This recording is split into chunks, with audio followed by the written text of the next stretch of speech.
but I realize that we typically try to end on something fun and light, and I just don't have it. I don't know what we can end on that is a nice light topic to say, hey, here's what's you Well, we know. didn't take on a light topic to start with, but I will say that I can't promise lightness, but I will say that the big term, I think, as you said at the beginning of this, is uncertainty.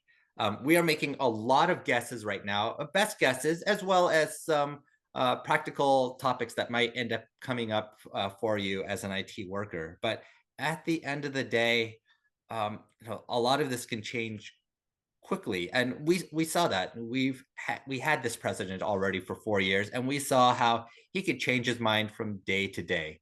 um just thinking about things like in California, we had these gigantic fires in 2020. We would hear on one day, no, you're getting no federal funding because I'm going to be really tough. And the next day, oh, yeah, by the way, I also called a state of emergency. So you're going to get all your federal funds.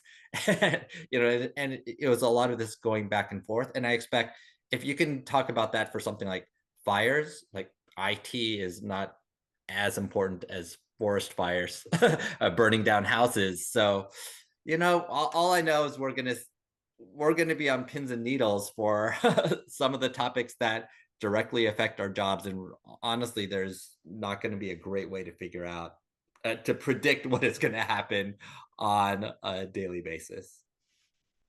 Yep, and I guess that maybe the way I'll end this is that, on November 6th, I got up in the morning, and like every morning, I took my daughter and my dog out for their morning constitutional.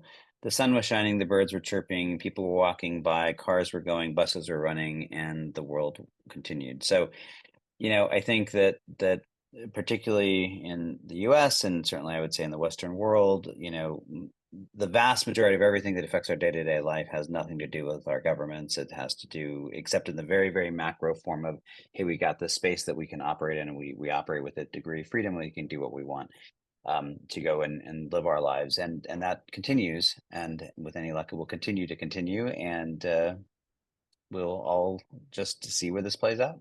Yes, I do think it's really important at the end of the day that we find ways to communicate with each other. Obviously, we are a politically divided country, and I am not saying that you should compromise your ideals and compromise your perspectives and compromise your morals, but we have to find ways to talk to each other, talk beyond our conflicts. And this isn't just in America. We have to talk with our colleagues in India or in Nigeria or in Korea or in any other country in the world with their own set of beliefs, and find ways to be able to talk to each other together in ways that make sense. And often we have similar goals. We have very different ways of pursuing those goals. And it's important to know that at the end of the day, we are where we can work together and find those areas of both compromise and cooperation. And I'm hoping that we can figure out how to do that over the next 4 years. I think that will be really important for us. Yes, we should keep fighting for the personal ideals that we care about, but professionally and culturally and socially, we still need to be able to work together on the things that are most important to us. And on that note, All right. On that note, it's been a pleasure talking to you as always, and we'll do the same thing next week.